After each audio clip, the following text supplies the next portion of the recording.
Astaghfirullah.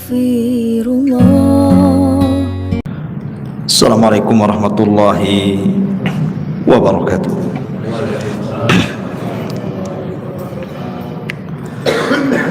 Alhamdulillah wassalatu wassalamu ala Rasulillah wa ala alihi wa sahbihi wa mawalah wa la hawla wa la quwwata illa billahi wa ba'd. Alhamdulillah, di malam hari ini kembali kita bisa duduk untuk bertolabul ilmi di Masjid Al-Fajri, dan karena ini masih suasana bulan Rajab, maka malam ini kita akan membahas tentang pengaruh sebuah dosa. Dan ada 6 dosa yang kalau dilakukan oleh manusia, Allah segerakan azabnya di dunia sebelum akhirat. Ma'asyiral muslimin yang dimuliakan Allah Subhanahu wa taala, Nabi sallallahu alaihi wasallam bersabda kepada Abi Dzar Al-Ghifari radhiyallahu anhu, la tanzur ila sigharil khati'ah walakin unzur ila man asaitahu. Jangan melihat kepada kecilnya sebuah dosa, tetapi lihatlah kepada siapa Anda melakukan dosa. Karena ada orang-orang yang terpancing dengan pembagian dosa. Ada dosa besar, ada dosa kecil, sehingga kemudian ketika orang ini terfokus kepada pembagian dosa, ketika dia masuk kepada dosa kecil, dia mengatakan, ini kan dosa kecil saja, belum sampai dosa besar. Maka Nabi SAW mengajarkan kaidah kepada kita, jangan lihat kecilnya dosa, tetapi lihatlah kepada siapa Anda melakukan dosa. Karena setiap dosa itu ada pengaruh di dunia. Ingat, Allah Subhanahu wa taala itu memiliki tentara yang banyak. Allah mengatakan, wa ma ya'lamu junuda rabbika illahu wa ma huwa illa dzikra lil bashar. Allah Subhanahu wa taala mengatakan, tidak ada yang tahu berapa jumlah tentara Allah di muka bumi ini. Maknanya kalau Allah Subhanahu wa taala hendak memberikan hukuman kepada manusia, Allah tinggal kirim saja tentaranya. Dan jangan ditanya bagaimana Allah Subhanahu wa taala mengazab setiap para pendosa itu. Yang jelas azab Allah itu pedih. Makanya Imam Ibnul Qayyim rahimahullahu taala mengatakan, beliau mengatakan, malladzi akhraja li abawaini minal jannah daran naimi wal bahjah. Imam Ibnul Qayyim membuat sebuah pertanyaan, apa yang menyebabkan Adam dan juga Hawa dikeluarkan dari dosa? Kemudian apa pula yang menyebabkan iblis menjadi dilaknat dan diusir dari sorga? Apa penyebab Fir'aun dan juga bala tentaranya ditenggelamkan? Apa pula kemudian kaumnya Nabi Syuaib sampai dikirim azab yang sangat pedih? Qarun ditenggelamkan ke bumi. Kemudian Bani Israel dikirim tentara-tentara bengis sehingga menghancurkan mereka. Tahu anda sebabnya? Kata Imam Ibnul Qayyim rahimahullahu taala, innaha dzunub, itu semua dikarenakan dosa-dosa yang mereka lakukan. Kemudian beliau membawakan 3 dalil Al-Quran. Pertama surah Al-An'am ayat 6. Allah mengatakan, alam yarau kam ahlakna min qablihim min qarnin makkannahum fil ardi ma lam numakkin lakum wa arsalna as-samaa 'alaihim midrara wa ja'alna al-anhara tajri min tahtihim fa ahlaknahum bidhunubihim wa ansha'na min ba'dihim qarnan akharin. Tidakkah mereka memperhatikan berapa banyak generasi sebelum mereka yang telah kami binasakan, padahal generasi itu telah kami teguhkan kedudukannya di permukaan bumi ini, yaitu keteguhan yang belum pernah kami berikan kepada kalian.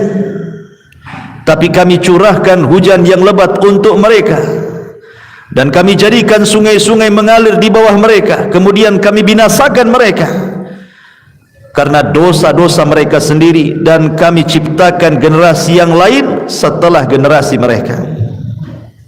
Artinya tidaklah generasi-generasi itu dilenyapkan Allah kecuali karena dosa-dosa mereka.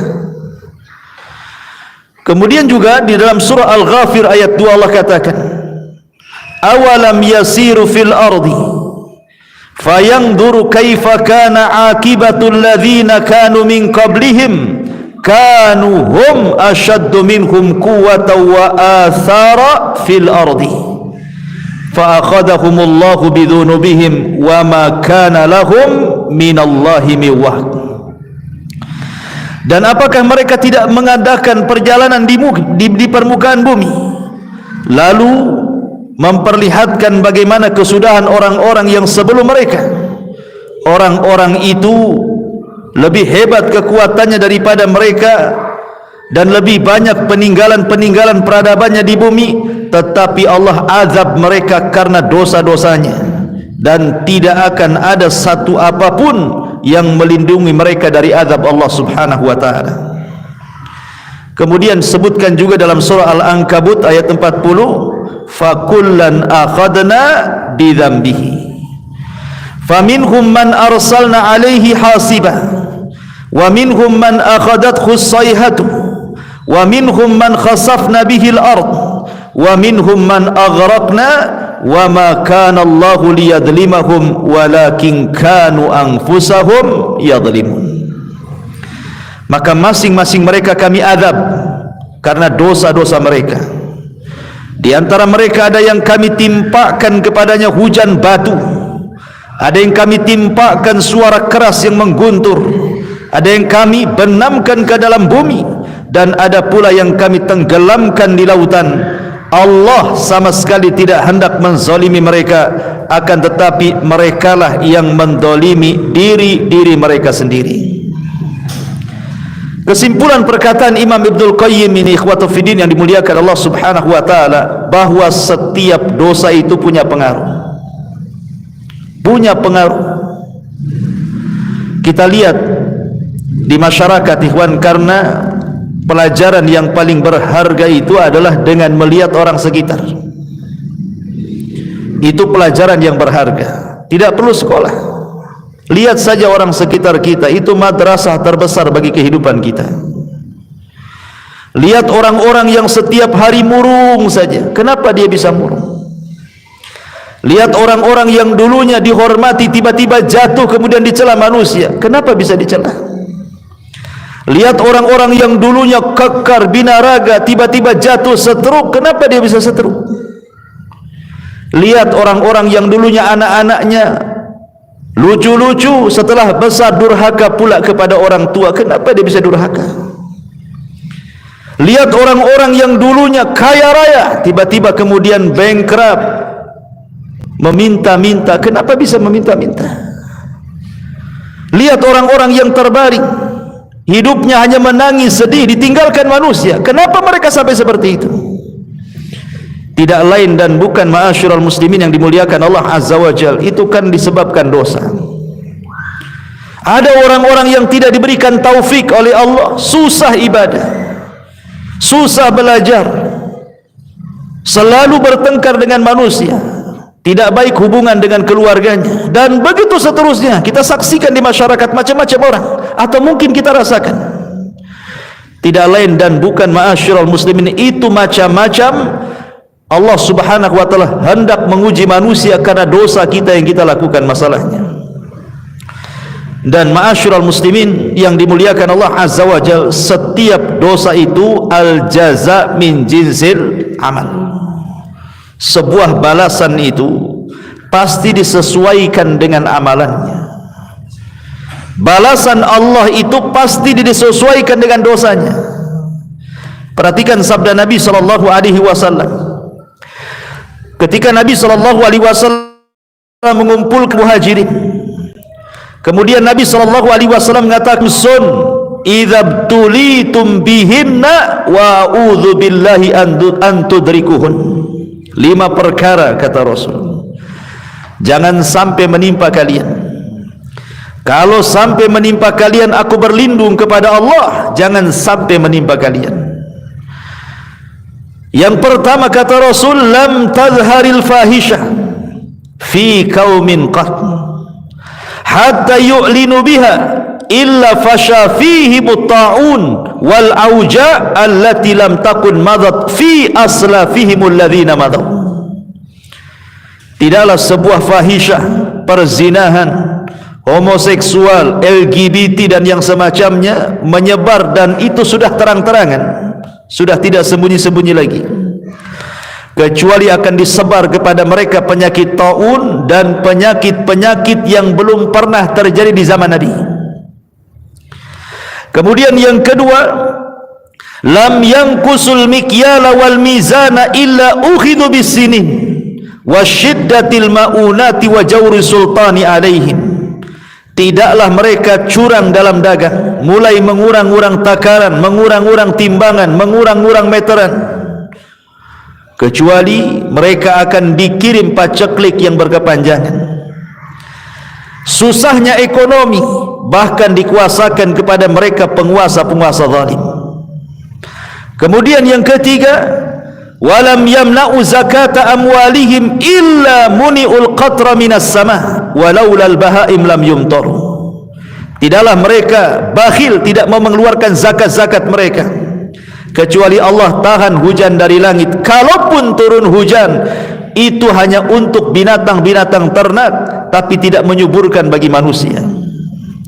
Kemudian yang keempat, walam yanqudu ahdallah wa ahda rasulihi illa sallatallahu alaihim aduwan min ghairihim fa ukhidu ba'da ma fi aidihim. Tidaklah mereka mulai membatalkan perjanjian dengan Allah dan dengan Rasulnya, artinya tidak taat dengan perintah Allah dan Rasulnya, kecuali akan dikuasakan kepada mereka musuh dari luar, kemudian mengambil sebagian harta kalian. Dan yang terakhir, wa man lam tahkum a'immatuhum bi kitabillah wa yatakhayyaruna mimma anzalallah illa ja'alallahu ba'sahum bainahum. Dan tidaklah para pemimpin-pemimpin kaum muslimin menegakkan kitab Allah, dan mereka memilih di luar daripada apa yang diturunkan Allah, kecuali Allah akan retakkan mereka, Allah akan buat mereka berselisih. Inilah 5 dosa yang kata Imam Ibnul Qayyim rahimahullahu ta'ala, perhatikan, al-jaza min jinsil amal. Balasan itu disesuaikan dengan dosa yang diamalkannya. Yang pertama, ketika Allah subhanahu wa ta'ala menimpakan berbagai macam penyakit taun dan yang semacamnya kepada orang-orang yang mereka terang-terangan melakukan zina, melakukan homoseksual, LGBT atau yang lainnya, kenapa Allah timpakan dengan berbagai macam penyakit? Kata beliau, fadhuhurul fawahish, adapun tampaknya fahisyah, maksudnya perbuatan zina dan yang semacamnya itu, kemudian ditimpakan penyakit-penyakit iqaban yukafi maladzatiha. Maka ketika orang melakukan zina kemudian dikirim penyakit, maka itu sesuai dengan kelezatan maksiat yang dirasakannya. ketika dia melakukan maksiat, dia merasakan lezat dengan maksiatnya. Dia tidak merasa bahwa itu perbuatan dosa. Makanya Allah Subhanahu wa taala timpakan penyakit kepada mereka. Begitulah cara Allah Subhanahu wa taala membalas. Sebagaimana dia merasa lezat ketika melakukan maksiat, ketika datang penyakit, maka dia merasa sakit luar biasa. Lihat orang-orang yang terkena penyakit AIDS, ada di antara mereka yang melepuh kulitnya, ada yang mereka kemudian dagingnya terkelupas dari tulangnya, ada yang stroke, ada yang sampai mengalami kematian. Begitulah Allah Subhanahu wa taala balas al-jaza min jinsil amal. Kemudian kenapa Allah Subhanahu wa taala tidak menurunkan hujan kepada orang-orang yang mereka yang kedua, kenapa Allah Subhanahu wa taala mengirim paceklik yang banyak, kemudian susah ekonomi, kemudian dikuasakan pemimpin yang zalim kepada mereka orang-orang yang curang dalam berdagang? Kata Imam Ibnul Qayyim rahimahullahu taala, wa zulmun nasi li ba'dihim al-ba'dha fi arzakihim bil ghishi wal khida fil mizani tuqabiluhu uqubata habsir rizki bil jafafi wal majaati wa zulmi sultani ra'iyatihi. Kata beliau, karena orang yang mengurang-urang takaran, mengurang-urang timbangan meteran atau curang dalam berdagang, hakikatnya dia sedang melakukan kezaliman. Dia sedang melakukan kezaliman kepada orang lain. Bisa saja orang-orang yang Anda curang itu dia anak yatim, atau mungkin orang miskin, atau orang susah. Berarti hakikatnya Anda memakan harta anak yatim, memakan harta orang-orang miskin, dan begitu seterusnya. Makanya al-jaza min jinsil amal. Ketika Anda dengan curang itu merasa bahwa dengan itu akan mendapat keuntungan yang banyak, kan orang curang itu kan keyakinannya dia dapat untung yang banyak kan. Kenapa dia kurangi dari 1 kilo 2 on, pikirnya 2 on itu akan dapat keuntungan bagi dia. Makanya kenapa hukumannya Allah tahan rizkinya. Justru Allah tahan rizkinya dengan cara apa? Dikirim paceklik, walaupun hujan gak ada berkah. Kemudian dikirim kepada mereka susah ekonomi. Tujuannya ingin mendapatkan ekonomi, Allah persusah pula ekonominya. Kemudian dikirim para penguasa yang zalim, akhirnya membuat aturan-aturan menyusahkan masyarakat. Lihat bagaimana al-jaza min jinsil amal, kata Imam Ibnul Qayyim rahimahullahu ta'ala. Begitu juga wa man'un nasi li zakatihim, dan orang yang mencegah manusia untuk mengeluarkan zakatnya. Yu'aqibun nas alaihi bi uqubati min jinsihi min jinsi dzambihi. Kata Imam Ibnul Qayyim juga, maka Allah Subhanahu wa taala memberikan balasan sesuai dengan jenis dosanya. Ketika dia menahan zakat, Allah tahan juga hujan. Ketika mereka menahan, Allah tahan juga. Ketika mereka melepaskan zakat, Allah lepaskan hujannya. Kalaupun seandainya ada hujan itu bukan untuk kita, tetapi untuk binatang ternak saja. Kalau bukan karena binatang ternak, mungkin langit tidak akan hujan lagi. Adapun yang keempat, ketika Nabi SAW mengatakan, ketika mereka mulai memudarkan perjanjian Allah dengan Rasulnya, mulai mereka membantah Al-Quran dan Sunnah, tidak mau mengikuti perintah, menjauhi larangan, dan juga malah kemudian melakukan larangan, malah tidak menikmati yang dihalalkan, malah menikmati yang diharamkan. Maka kata Imam Ibnul Qayyim rahimahullahu ta'ala, maka mereka pun diberikan iqab sesuai dengan jenis dosanya. Apa jenis dosanya? Dikirim kepada mereka musuh dari luar. Karena kekuatan kaum muslimin itu, kalau mereka berpegang dengan Al-Quran dan Sunnah, ikhwan. Makanya kalau masjid-masjid kaum muslimin penuh di mana-mana, musuh-musuh Islam takut. Ketika anak-anak kaum muslimin sudah mereka kembali kepada Al-Quran, menghafal Al-Quran, kembali kepada hadis, menghafal hadis dan mempelajarinya, musuh-musuh Allah takut. Tapi ketika masjid mulai kosong, Al-Quran sudah tidak dipelajari, hadis dijauhi, Islam kemudian malah dibuat orang tidak suka, musuh senang, masuk musuh, akhirnya mencaplok sebagian kekuasaan kita. Al-jaza min jinsil amal. Dan yang terakhir, begitu juga ketika para pemimpin kita sudah tidak berhukum dengan hukum Allah, malah senang dengan hukum di luar daripada hukum Allah, dan mereka pilih pula itu pula hukum yang cocok bagi mereka, mereka tinggalkan Quran dan Sunnah, maka Allah akan buat berselisih, akan dibuat berselisih di antara mereka. Dan itu sudah terjadi di negeri kita kan, perselisihan antara kelompok ini dan kelompok itu, rebutan kekuasaan, sikut sana sikut sini, ya kan, sogok sana sogok sini, celah sana celah sini, bayar buzzer sana bayar buzzer situ kan, itu ya. Akhirnya ribut negara. Masyarul muslimin yang dimuliakan Allah subhanahu wa ta'ala, dari sini menunjukkan bahwa apapun dosanya, baik umum seperti hadis ini, tetap ada pengaruhnya, apalagi khusus. Inilah yang kita akan bahas, dosa-dosa khusus, di mana Nabi SAW mengatakan ada 6 dosa yang kalau kita lakukan, maka Allah akan azab kita di dunia sebelum akhirat. Dan azab di dunia bukan menjadi kafarah bagi akhirat. Di akhirat tetap diazab, di dunia juga diazab. Subhanallah. Ma'asyiral muslimin yang dimuliakan Allah Azza wa Jal, apa dosa yang disegerakan di dunia sebelum akhirat itu? Disebutkan dalam hadis Nabi sallallahu alaihi wasallam, yang pertama, Imam Abi Dawud, Tirmidzi, Ibnu Majah meriwayatkan sebuah hadis dari jalur Abi Bakrah radhiyallahu anhu.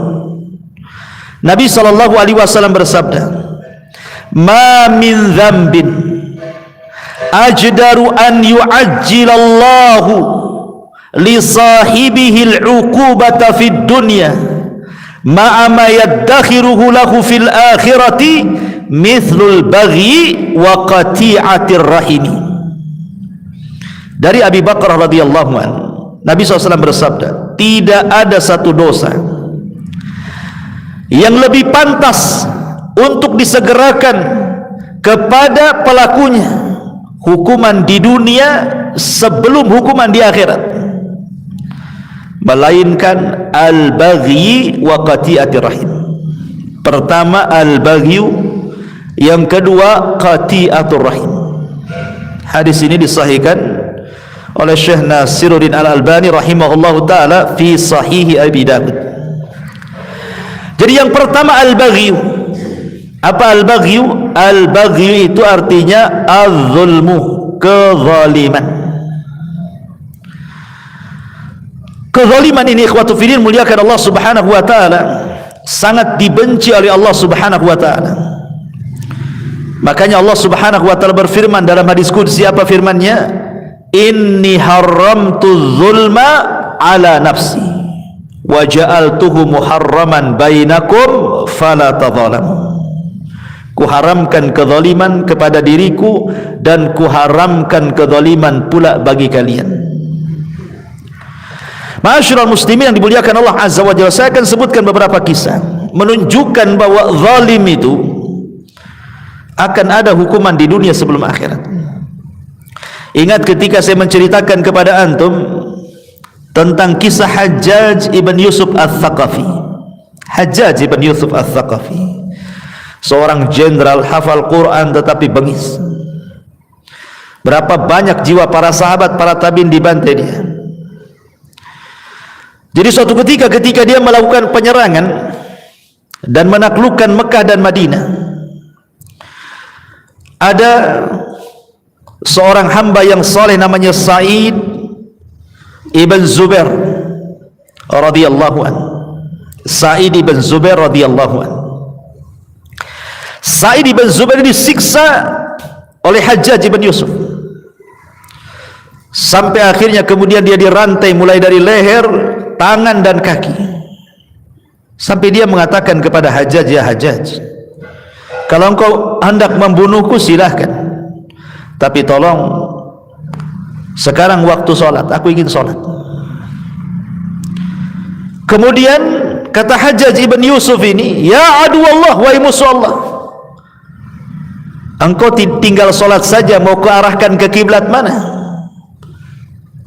Baik kuarahkan kau ke kiblatnya orang-orang Nasrani katanya. Subhanallah, Hajjaj zalim. Ya. Maka Sa'id bin Zubair mengatakan terserah, karena Allah Subhanahu wa taala mengatakan fa aina ma tuwallu fa thamma wajhullah, kemanapun aku mengarah di sana ada wajah Allah. Akhirnya kemudian sebelum dibunuh oleh Hajjaj di pantai ini, Sa'id bin Zubair ini berdoa kepada Allah Subhanahu wa taala dan mengatakan, ya Rabb, jangan engkau kuasakan kezaliman Hajjaj setelah aku, cukuplah aku yang terakhir. Maka setelah Sa'id bin Zubair dibunuh secara zalim oleh Hajjaj bin Yusuf ini, 40 hari setelahnya, Hajjaj selalu bermimpi, dalam mimpinya berjumpa dengan Sa'id bin Zubair. Kemudian terngiang-ngiang setiap hari. Akhirnya dia pun jatuh sakit dan mengalami sakit yang hebat, yang rasa sakitnya tidak ada yang tahu kecuali Allah. Sebab itulah dia meninggal. Lihat, Shadaqa Rasul sallallahu alaihi wasallam bahwa kezaliman itu akan disegerakan azabnya di dunia sebelum akhirat. Bahkan dikisahkan, ma'asyiral muslimin yang dimuliakan Allah Azza wa Jalla, dari Yahya Al-Burmuki rahimahullahu taala. Yahya Al-Burmuki ini adalah salah satu menteri pada kekhilafan Harun Ar-Rasyid. Harun Ar-Rasyid menjadikan Yahya Al-Burmuki ini salah satu wazirnya, penasehatnya. Tetapi kemudian amanah daripada Harun Ar-Rasyid, jabatan yang diberikan kepada Yahya Al-Burmuki ini melewati batas kewenangan dia.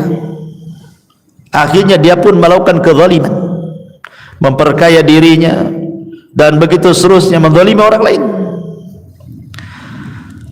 Lah akhirnya kemudian ketahuan. Maka Harun Ar-Rasyid marah karena kezaliman yang dilakukan Yahya Al-Burmuki ini. Akhirnya sama Harun Ar-Rasyid dimiskinkan dia, ditangkap ia dan Fadl anaknya, dimasukkan ke dalam penjara. Dalam penjara anaknya tidak tahu menahu kenapa bapaknya dan dianya bisa masuk penjara. Di dalam penjara ini anaknya ngomong sama bapaknya, ya abi, ba'dal amri wan nahi wan ni'mati sirna ila hadha. Wahai ayahku, saya ingin tanya sesuatu. Baru saja kita ini mendapatkan kedudukan yang tinggi di Daulah Abbasiyah, bisa memerintahkan orang, bisa melarang orang, diberikan kenikmatan. Tiba-tiba kami dalam penjara seperti ini, gelap gulita, sulit, susah. Ada apa wahai bapakku, katanya. Maka Yahya Al-Burmuki mengatakan, ya bunai, hadhihi da'watul madlum sarat bilailin ghafalna anha walam yaghfalillahu anha. Wahai anakku, boleh jadi ini doa orang yang pernah kita zalimi, di mana doa itu melesat di malam hari, kita lupa dengan doa-doa itu, tapi Allah tidak lupa. Kita lalai dengan doa orang-orang yang kita zalimi, tapi Allah tidak lalai. Wala tahsabannallaha ghafilan amma ya'malu zalimun. Jangan sangka Allah lalai terhadap orang-orang yang melakukan kezaliman. Allah tidak lalai. Makanya kenapa kemudian Nabi SAW sampai mengatakan bahwa doa orang yang dizalimi itu melesat sampai ke mana? Sampai ke awan. Kemudian Allah mengatakan, wa bi'izzati la ansurannahu walau ba'dahin. Maka Allah berfirman dari atas sana, demi kemuliaanku, kata Allah, aku akan tolong orang yang dizalimi ini sampai batas waktunya. Sampai-sampai Imam Abdul Qayyim mengatakan, walaupun yang dizalimi itu orang kafir sekalipun, Allah akan tolong dia. Bukan karena Allah menolong kekafirannya, tidak, tapi Allah melihat dia di posisi orang yang dizalimi. Karena Allah tidak suka dengan kezaliman dan Allah suka keadilan. Makanya siapapun yang akan dizalimi, kemudian orang yang dizalimi berdoa kepada Allah Subhanahu wa taala, maka Allah akan ijabah, dan itu sebagai iqab bagi dia di dunia sebelum akhirat. Kecuali kalau dia bertobat kepada Allah Subhanahu wa taala sebelum kematiannya. Ma'asyiral muslimin yang dimuliakan Allah Subhanahu wa taala, makanya kenapa zalim itu sebuah kegelapan pada hari kiamat. Az-zulmu dzulumatun yaumal qiyamah. Kezaliman itu kegelapan pada hari kiamat. Ini yang pertama. Yang kedua, qati'atur rahim. Yang akan disegerakan hukumannya di dunia sebelum akhirat adalah orang yang memutuskan silaturahim. Dan yang paling besar dari memutuskan silaturahim adalah uququl walidain. Ketika seorang anak durhaka kepada orang tua, maka hukumannya akan disegerakan di dunia sebelum akhirat. Seorang syekh bercerita, syekh ini biasa berdakwah di penjara. Jadi suatu ketika syekh ini, ya sebagaimana rutinitas jadwal dia harus mengisi di penjara. Dia datang ke penjara. Rupanya di depan penjara itu adalah seorang ibu yang menangis. Menangis tidak henti-hentinya. Ditanya oleh syekh ini, "Ya ummah, wahai ibu, kenapa anda menangis?" Kemudian ibu ini mengatakan, "Sesungguhnya anakku di dalam sana," katanya. "Anakku di dalam sana." Akhirnya kemudian syekh ini membujuk ibu ini supaya tenang. Kemudian ibu ini mengatakan, menitipkan uang 300 real. "Ya syekh, sampaikanlah uang ini kepada anakku dalam sana." Kemudian syekh ini bertanya, "Bagaimana bisa anakku di penjara?" Kemudian ibunya mengatakan, uquq ya syekh, uququl walidain ya syekh." Durhaka kepada orang tua wahai syekh, durhaka kepada orang tua. Kata syekh ini, "Bagaimana bisa? Coba ceritakan." Maka ibu-ibu ini bercerita begini.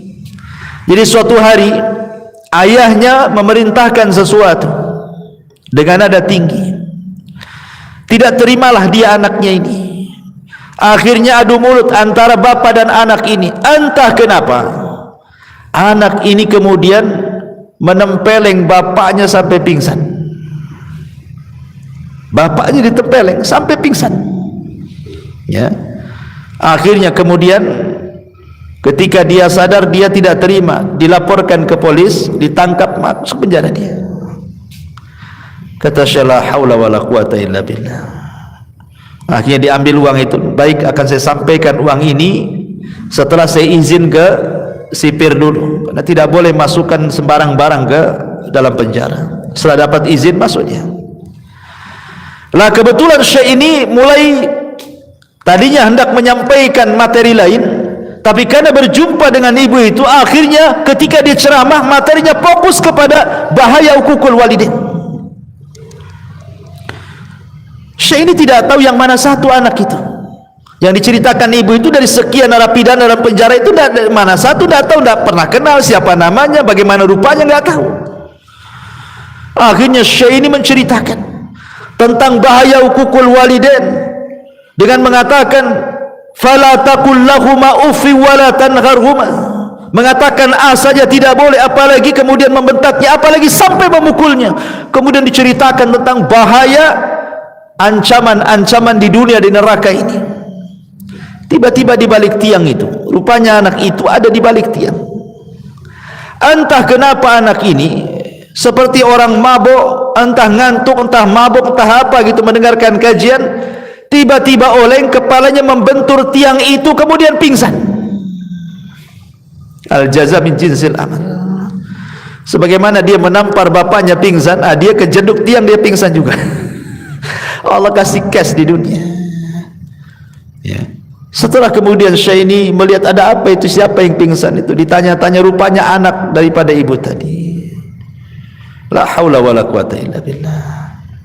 Bahkan seorang syekh bercerita, ikhwan, ada orang yang sudah tua, ibunya ini sudah tua, usianya hampir 90 tahun. Allah berikan usia panjang ibu ini. Anaknya pun sudah tua, anaknya 50 lebih. Mungkin ibu ini menikah muda, jadi hampir 90 tahun usianya. Anaknya pula ya 50 tahun lebih lah, laki-laki. Sama-sama sudah tua kan, itu bahasanya ya. Ibunya tua sekali, anaknya pun sudah tua, di atas 50. Tetapi kemudian ibu dan anak ini selalu bercanggah, berselisih, sampai tidak ada salam, tidak ada kalam, tidak mau berjumpa, musuhan. Anaknya benci sama ibunya. Akhirnya kemudian ibu ini, namanya orang tua, ikhwatu fiddin, sejahat apapun anak, namanya orang tua itu pasti ada waktu redanya, pasti akan kembali sayangnya. Bagaimanapun itu kan darah daging dia.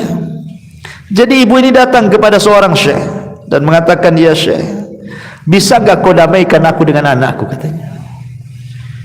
Bisa enggak kau damaikan aku dengan dia? Harusnya kan anak yang berdamai dengan orang tuanya, kan? Ini terbalik pula.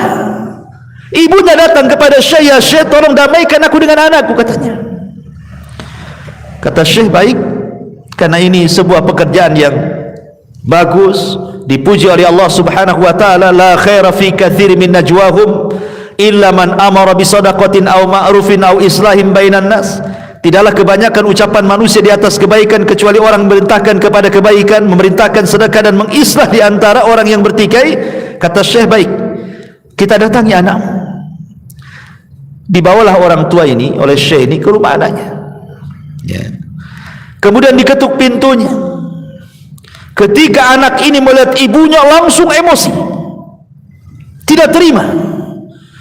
Kemudian syekh berusaha untuk menenangkan anak itu. Kemudian syekh masuk ke dalam rumah, ibunya menunggu di luar, diceramai sama syekh itu, jangan, kamu jangan seperti itu ibumu, mintalah kau maaf kepada dia. Tapi kemudian dia mengeluarkan kata-kata yang sampai keluar kata-kata itu didengar ibunya. Ibunya sakit hati, ya. Dia tujuannya baik, mau berdamai, tiba-tiba malah dicela, dicaci, dimaki, sakit hatinya, dirobek hatinya.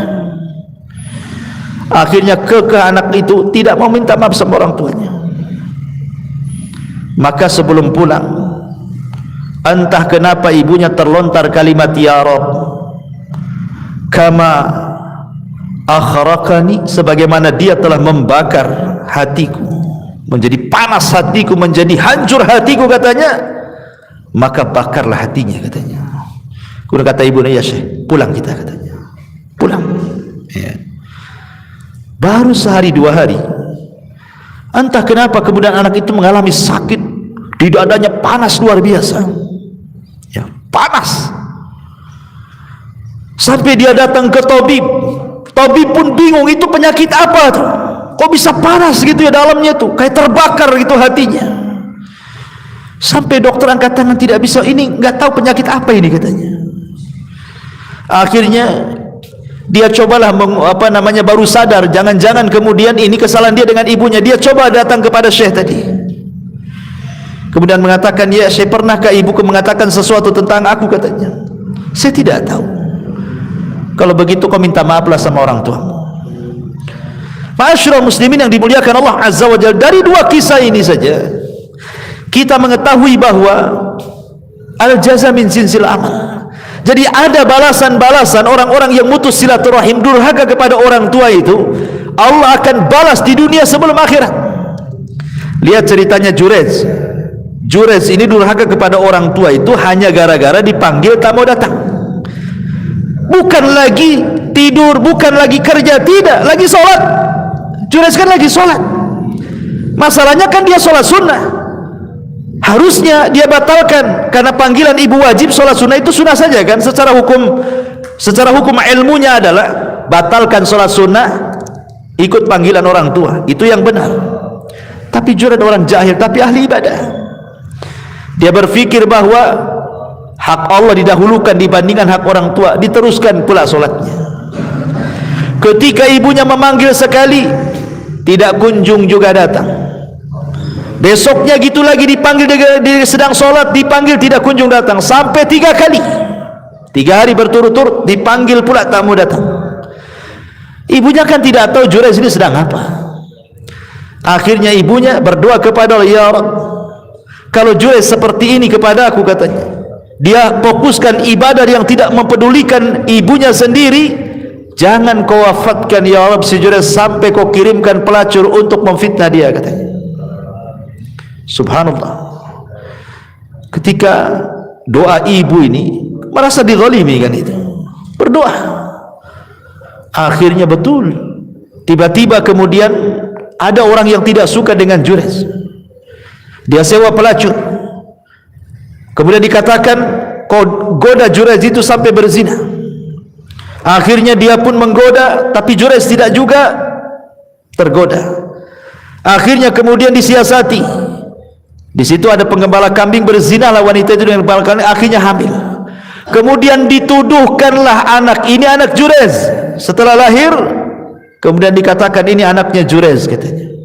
Maka Bani Israel marah, dipukuli Jurez, dirobohkan tempat ibadahnya. Kemudian tapi Jurez sebelum hampir saja mau dibunuh, dia mengatakan aku tidak bersalah, kemarikan bayi itu katanya. Kemarikan bayi itu. Ketika bayinya dihadapkan, kemudian ditusuklah lambungnya dan mengatakan man abuk, siapa sebenarnya bapakmu itu. Tentu tidak sengaja kan, Jurez ini hanya mengatakan seperti itu, tapi ini karom, memang Jurez gak salah. Tiba-tiba anak ini dibuat bicara oleh Allah, abi ra'il ghanam, bapak aku pengembala kambing katanya. Oh, baru sadar Bani Israel. Tapi apa yang jadi syahid kisah ini, doa orang tua menjadi sebuah kenyataan kan. Allah Subhanahu wa taala kirim Bani Israel menghancurkan dia, memukuli dia, tempat ibadah dihancurkan, walaupun kemudian kembali dibangunkan itu. Dari sini menunjukkan qati'atur rahim adalah dosa yang disegerakan. Jadi yang pertama zalim, yang kedua memutus silaturahim. Hati-hati. Kalau anda seorang mudir di perusahaan, jangan pernah zalim kepada bawahan. Gaji mereka sebelum keringatnya kering, kata Nabi. Kalau anda seorang suami, jangan zalim kepada istri, kepada anak-anak. Atau punya orang tua, jangan zalim kepada orang tua. Tabarru aba'akum tabarrukum abna'ukum, kata Rasul. Berbuat baiklah kepada orang tua kalian, nanti anak-anak kita berbuat baik sama kita. Kalau kita tidak berbuat baik sama orang tua kita, nanti anak-anak kita Allah kirim yang durhaka dengan kita. Betapa banyak anak-anak yang kita sayang waktu kecil, ketika dia sudah tua, kita sudah tua, anak-anak sudah besar, kita sakit, tidak ada yang peduli dengan kita, ikhwan. Banyak tuh orang-orang tua yang kayak gitu itu, menyesal melahirkan anaknya itu. Setelah dia terbaring sakit, tidak ada satupun anak yang datang. Bahkan ada satu syekh itu bercerita, jadi ada dua orang tua itu, suami istri, sudah nenek-nenek. Qadarullah, meninggallah istrinya. Secara otomatis karena sudah tua, bapaknya ini harus ikut kepada anak yang paling tua kan gitu, dibandingkan kepada anak-anak yang muda-muda, karena semua sudah kawin. Akhirnya kemudian orang tua ini ngikut kepada anak yang paling tua. Sehari dua hari tidak ada masalah, seminggu dua minggu tidak ada masalah, sebulan dua bulan mulai ada masalah. Istrinya tidak suka dengan dia karena hidup satu rumah, ya. Entah kenapa istrinya kemudian ngomong sama suaminya setelah perdebatan yang panjang, meminta supaya bapaknya jangan tinggal di dalam rumah katanya. Lah kebetulan di samping rumah itu ada kamar khusus untuk sopir. Akhirnya disepakati, bagaimana kalau kita letakkan saja orang tua itu di kamar sopir saja, jadi dia terpisah dari kehidupan kita di dalam. Akhirnya anaknya yang paling tua ini membujuk orang tuanya dan mengatakan sebaiknya bapak tinggal di luar saja, itu ruangan lebih bagus, cahaya matahari masuk, angin juga masuk, macam-macam alasannya. Orang tua paham, namanya sudah tua, sebenarnya paham, tidak mau berdebat saja dia, ya. Akhirnya dibersihkanlah itu kamar supir itu, diletakkan di situ. Satu hari dua hari masih ditengok, dua tiga hari masih ditengok, sebulan dua bulan sudah mulai dicueki, ya kadang ditengok kadang tidak. Memberi makan pun pada awalnya dengan piring, ya dikasih piring kemudian dikasih gelas gitu ya, baik-baik dikirim tuh. Tapi lama-lama bosan, terkadang pakai kresek, terkadang pakai piring, sudah tidak menghargai lagi. Sampai pada waktunya setelah berbulan-bulan, beberapa bulan, tidak sampai 1 tahun dia di rumah, di kamar supir itu, akhirnya sakit parah karena tidak pernah dibersihkan dengan bau busuk yang luar biasa di situ. Meninggallah kemudian ayahnya itu, meninggal. Hukukul walidain. Saya bayangkan. Lah ketika di hari ayahnya meninggal nih, akhirnya kemudian cucunya, anak daripada anak tertuanya ini, kemudian ikutlah membersihkan kamar itu karena mau ditempati sopir lagi, dibersihkan. Ketika masuk, bau busuk yang luar biasa di dalam itu, sampah berserakan, nggak pernah disapu gitu. Lah anaknya ini kan punya anak, artinya cucu daripada si kakeknya yang meninggal tuh, masih kecil ya, sekitar 8 atau 7 tahunan. Masuklah ke kolong ranjang itu, tempat kakeknya tidur itu. Rupanya di situ ada piring dan gelas. Kemudian diambillah piring dan gelas itu, tiba-tiba dipeluknya. Kemudian ayahnya mengatakan, nak, lempar nak, itu piring kakekmu itu, dia sudah meninggal, sudah nggak ada gunanya, kotor nak, katanya. Tapi anak ini tidak mau melepaskan. Entah kenapa, mungkin Allah buat dia bicara dan mengatakan, tidak, aku ingin jadikan gelas dan piring ini untuk menyuapi engkau wahai ayahku jika engkau sakit, tidak sebagaimana kakek yang kau tidak pernah suapi dia, katanya. Subhanallah. Diingatkan sama anaknya yang umur 7 tahun. Bagaimana dia bisa ngomong begitu kalau Allah tidak bicara? Coba, Allah yang buat bicara anak itu ngomong begitu. Kadang anak-anak segitu kan polos ngomongnya. Dari situ dia menyesal, dipeluknya kasurnya, menyesal saat jadi-jadinya. Apa menunggu orang tua kita meninggal baru kita menyesal berbuat baik, ikhwan? Ya, ma'asyiral muslimin yang dimuliakan Allah Azza wa Jalla. Ini yang kedua. Yang ketiga, kata Nabi sallallahu alaihi wasallam, adalah al-khiyanatu wal kadhib. Dan yang keempat, yang ketiga dan keempat, yang ketiga al-khiyanat, dan yang keempat al-kadhib. Dan itu berdasarkan hadis yang dikeluarkan al-Imam At-Tabrani. Ma min dzambin ajdar an yu'ajjilallahu ta'ala li sahibihi al-'uqubah fid dunya ma'a ma yaddakhiruhu lahu fil akhirah min qati'atir rahimi wal khiyanati wal kadhibi. Tidak ada dosa yang lebih patut untuk dipercepat siksaannya oleh Allah terhadap pelakunya di dunia sebelum di akhirat, kecuali orang-orang yang memutus silaturahim, berkhianat dan berdusta. Berkhianat dan berdusta. Ma'asyiral muslimin yang dimuliakan Allah Subhanahu wa taala, bicara tentang khianat. Khianat ini gambarannya umum, ikhwan. Berkhianat itu kan umum. Ya, dikasih harta, berkhianat dengan harta, tidak amanah dengan harta, dibelanjakan pula di jalan syaitan. Diberikan jabatan, tidak amanah dengan jabatannya, berbuat zalim kepada bawahan, berbuat zalim kepada rakyat, dan begitu seterusnya. Berkhianat. Ya. Makanya kenapa Nabi SAW menjadikan khianat itu adalah tanda-tanda dekatnya kiamat. Kata Nabi SAW, la taqumus sa'ah hatta yadhharal fushu wattafakhushu wa qati'atur rahimi wa su'ul mujawarati wa hatta yu'tamanul kha'in wa yukhawwanul amin. Tidak akan terjadi hari kiamat sehingga muncul perkataan keji, kebiasaan berkata keji, memutuskan kerabat, keburukan bertetangga, dan sehingga orang-orang khianat diberikan amanah, sedangkan orang-orang yang amanah dianggap berkhianat. Dan inilah harinya yang disabdakan Rasul itu. Di hari ini orang yang jujur itu langka, ikhwan. Susah cari orang jujur itu, karena memang aturan yang membuat kita tidak jujur, kan? Buat KTP nembak, buat SIM nembak, buat vaksin nih, kartu vaksin nembak. Susah aturannya yang dibuat kita tidak jujur. Korupsi itu mulai dari atas sampai ke bawah, terstruktur. Ya. Orang itu susah cari, makanya jangan di zaman sekarang, di zaman Umar radhiyallahu anhu, itu di zaman sahabat loh.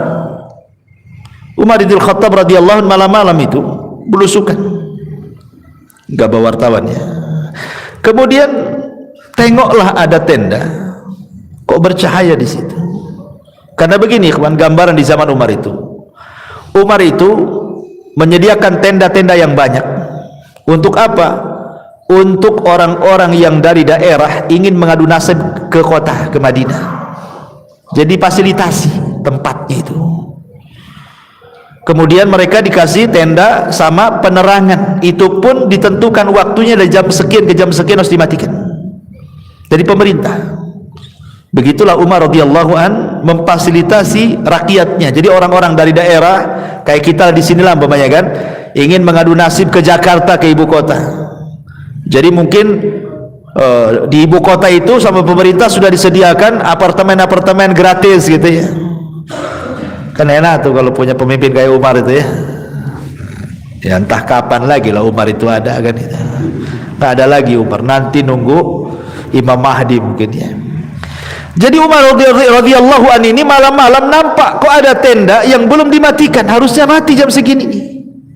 Ini penerangan pemerintah. Akhirnya mendekati tenda itu adalah percakapan wanita tua dengan anak gadisnya. Umar coba mendengarkan percakapan keduanya itu.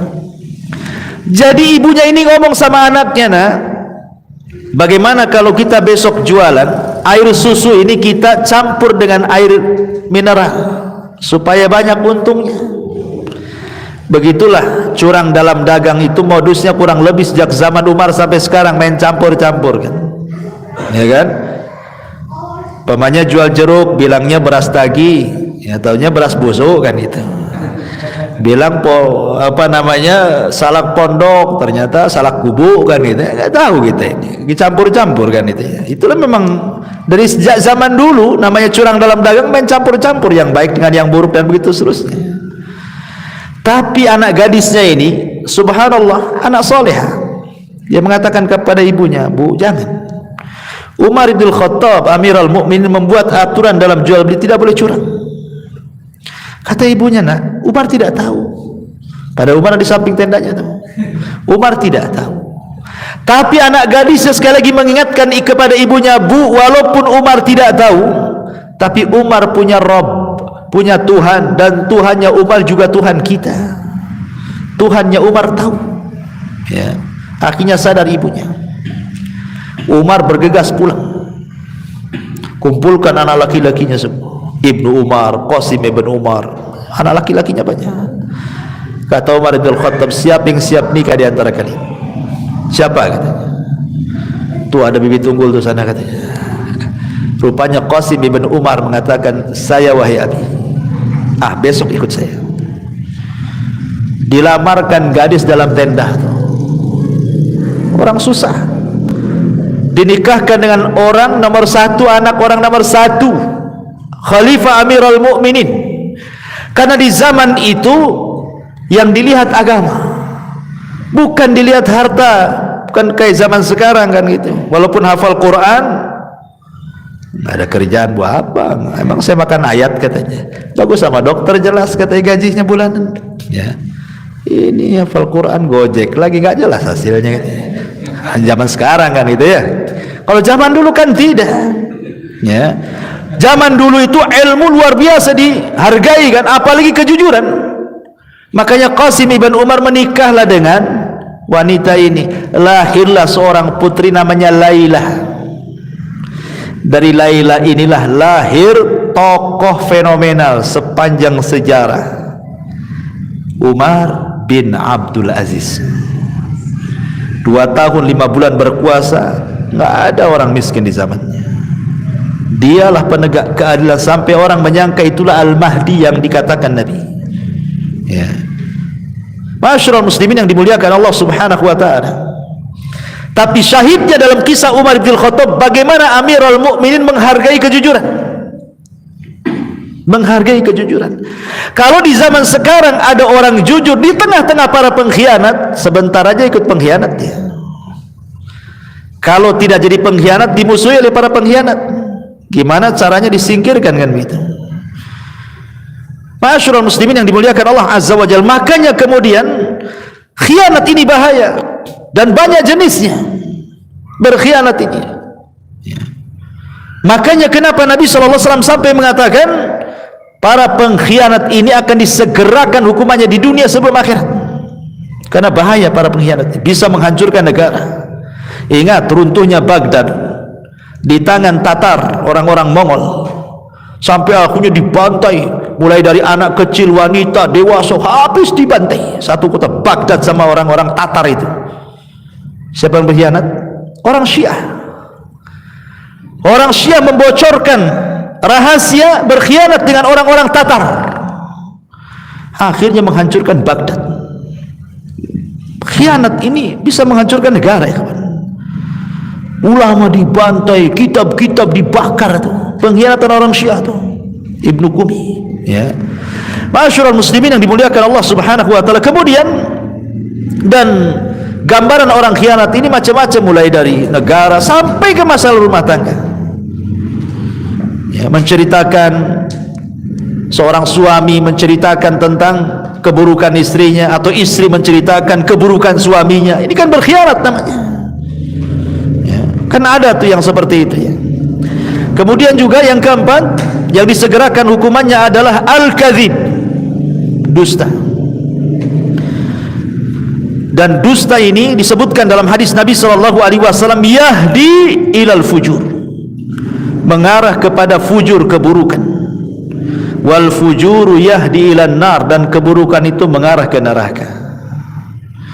Dan ingat, biasanya orang yang suka berdusta itu tidak akan tenang hidupnya, tidak akan tenang. Lihat orang-orang yang punya hutang tak bayar, setiap ditagih ngeles, nggak akan tenang hidupnya. Makanya orang-orang yang punya hutang itu, kata Nabi, malam jadi kepikiran, hilang pula menghilang. Kalau malam jadi kepikiran, siang menghilang. Umumnya orang punya hutang begitu, malamnya pusing, siangnya hilang. Karena takut dicari orang siangnya, ya kan? Hilang dia, nanti datang malam, gak bisa tidur. Itulah sudah ukubah dia, itu sudah dirasakan dia tuh. Kenapa? Karena biasanya orang-orang seperti ini suka dusta. Suka dusta orang seperti ini. Ma'asyiral muslimin, dan gambaran dusta ini terlampau luas, ya, macam-macam dusta ini kan, ya, dusta kepada Allah, dusta kepada Rasul, dusta kepada manusia, dusta dalam dagang, dusta dalam pekerjaan, macam-macam dusta ini kan. Tapi yang jelas bahwa seorang muslim tidak mungkin berdusta.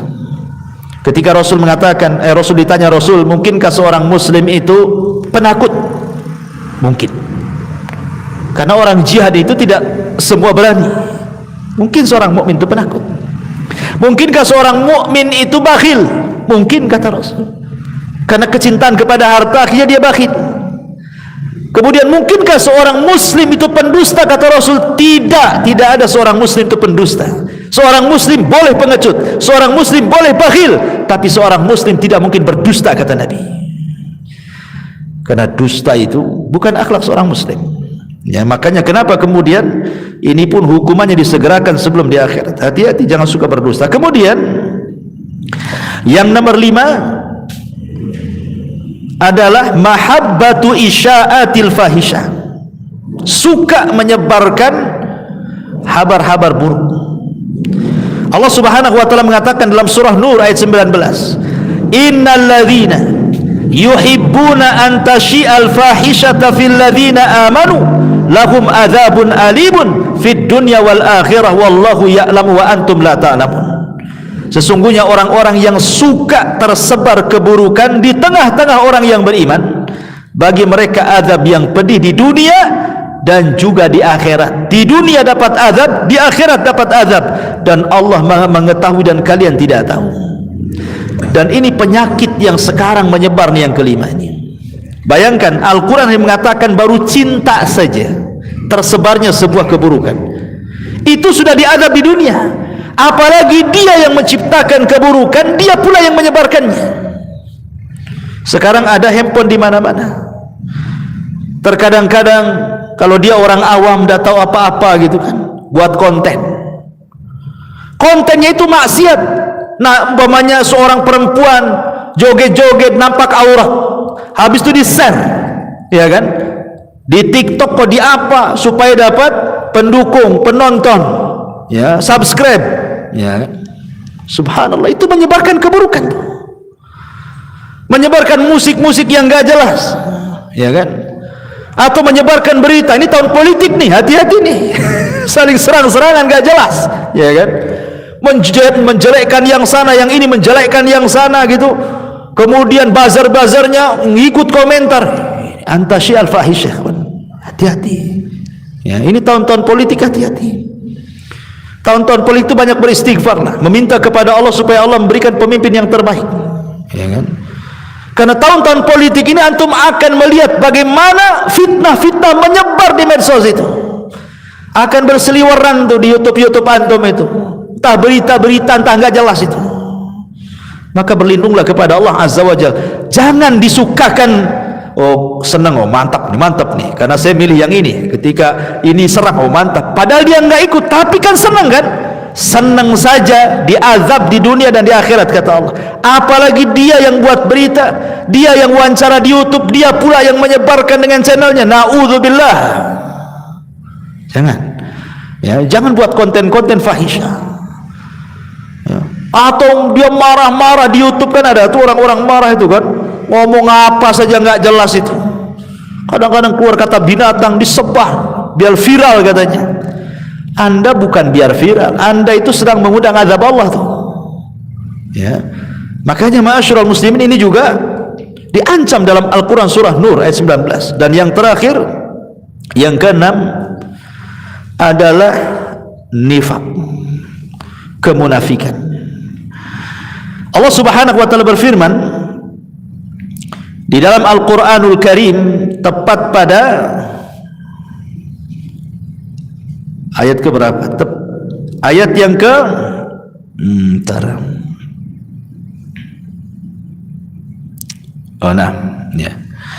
Allah Subhanahu wa taala mengatakan ketika menyebutkan orang-orang munafik, yahlifuna billahi ma qalu.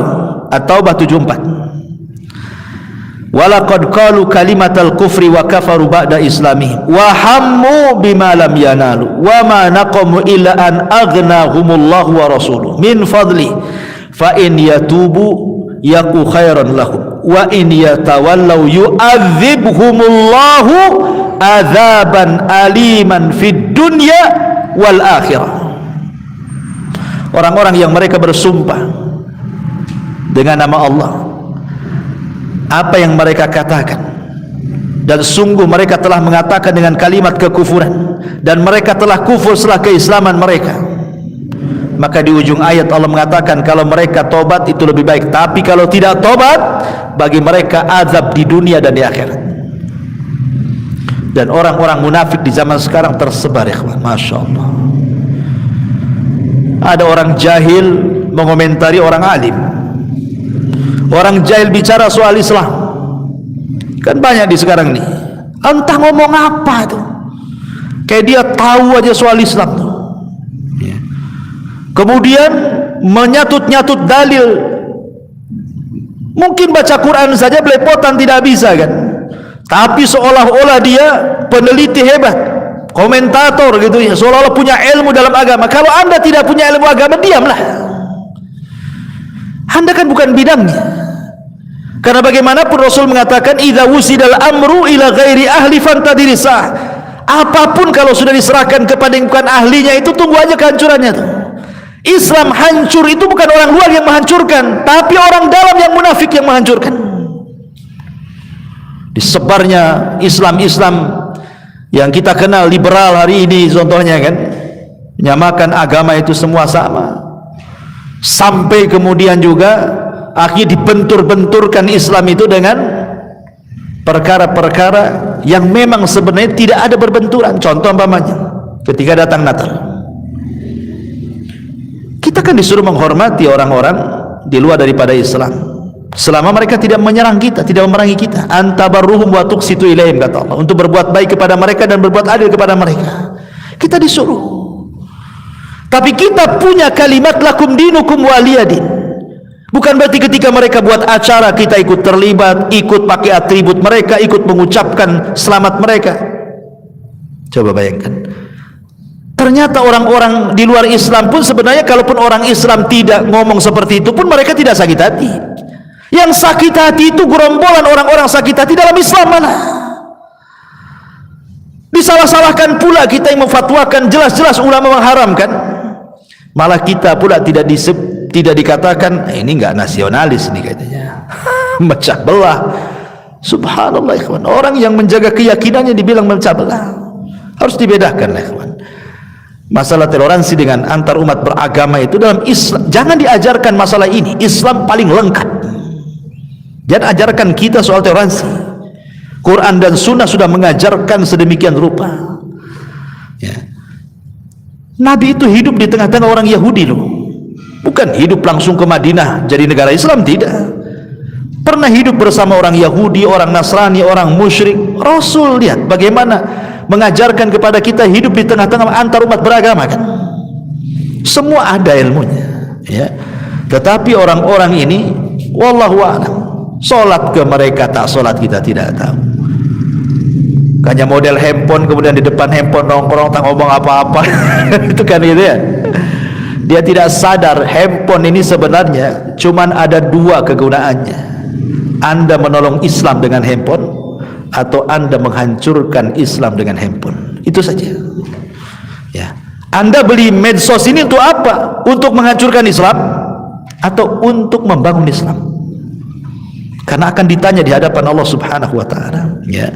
Ma'asyiral muslimin yang dimuliakan Allah Subhanahu wa taala. Inilah di antara 6 dosa yang disegerakan oleh Allah Subhanahu wa taala azabnya di dunia sebelum akhirat, ya.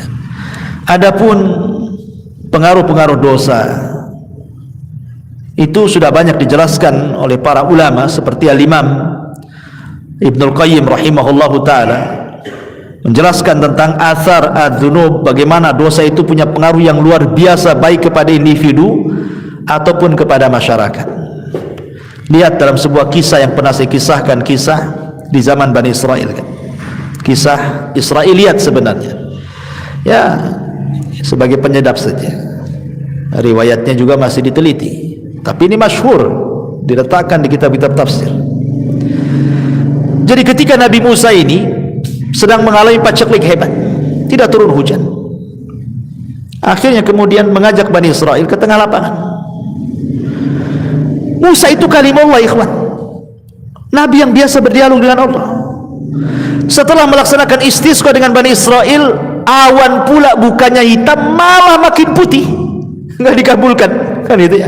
Harusnya minta hujan tuh awan hitam, turun hujan. Ini yang minta Nabi Musa, bukan orang biasa. Sehingga Nabi Musa berkata, berdialog dengan, ya Rabb, kenapa kau tidak kabulkan permintaan kami dan Bani Israel? Allah mengatakan, ya Musa, tidak bisa, karena di tengah-tengah umatmu ada satu orang, dia bermaksiat 40 tahun dan dia belum bertobat kepada Allah. Kalau engkau mau, keluarkan orang itu dari lapangan, usir dia. Kata Musa, siapa namanya? Oh, tidak bisa, saya tidak akan menyebut namanya. Kau tinggal berteriak saja di hadapan orang-orang. Maka Musa alaihi salatu wassalam langsung mengumpulkan Bani Israel, mengatakan, man minkum, barang siapa di antara kalian ya'sillaha arba'ina sanatan fakhruj, bermaksiat kepada Allah 40 tahun, keluar dari sini katanya. Yang ada yang keluar lah, nggak mungkin lah ngaku. Ya, orang sebanyak itu. Rupanya ada pula lah yang mungkin merasa dirinya, karena dia juga 40 tahun belum pernah bertobat, karena malu dia, kemudian serbannya ditutup di kepalanya, dia menunduk dia. Kemudian dia mengatakan dalam hatinya, ya Rabb, apakah setelah 40 tahun kau tutup aibku, sekarang kau mau bongkar aibku? Tubtu ilaika ya Rabb, aku bertobat kepadamu hari ini ya Rabb. Ketika dia mengatakan aku bertobat, gelap langit, tiba-tiba hujan. Nabi Musa heran, ya Rabb, bukankah kau katakan tadi kau akan turunkan hujan bila orang itu keluar? Orang itu belum keluar, kenapa sudah kau turunkan hujan? Ya, maka Allah mengatakan, ya Musa, orang itu sudah bertobat. Ya Rabb, kata Musa, siapa orang itu? Saya ingin tahu. Maka Allah mengatakan, ya Musa, ketika dia bermaksiat 40 tahun lah ku tutup aibnya.